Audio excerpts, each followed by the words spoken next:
Un día importante para País Aruba, para sobre un viaje más, está aguardo demonstrar seriedade para qual o gabinete aqui também está atender seguro para o qual está trata finança pública de País Aruba. Maneira que a senhora Van Huffelen mesa trazer dilante, finança sano tá na bem-estar de gente país e pensei esforço não que tá guardo assim para por chegar nessa aqui tá esforço não que nós tur tinco valorar. E pensei, dengue mesmo roceia, prometo turcos me quer agradecer ministro presidente Evelyn Wever Cruz e full equipo que trabalha incansavelmente para por chegar na acordo de AUE. Que está acordo importante e me serviça que não estava trabalhando que está fácil. Essa que não está trabalhando que está exigir hope diálogo, pero também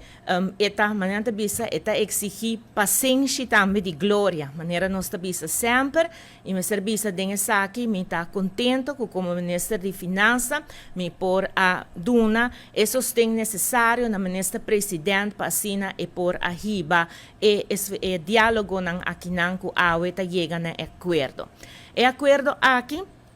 maneira indicar lo qual que está para Aruba, lo qual que lo significa diretamente para finanças públicas para país Aruba, também ora não seguro que de viaja e interesse de 6,9% de qual a acordo cobrar para o qual que está a fiança de Covid que nós a pressupostar para sine ora não por paga e gasto não relacionar que sa aqui den lo qual que está a pressuposto na outubro próximo. Agora que não é acordo firmar, essa que lo passa agora não de tem uma redução de 16 milhões.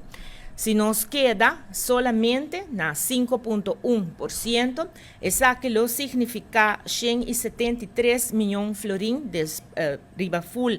lo qual que tabira é período de 20 anos que nós temos que pagar essa que lo significa 173 milhões florin, de lo qual que lo por haya como besparing arriba nos presupuesto de país Aruba.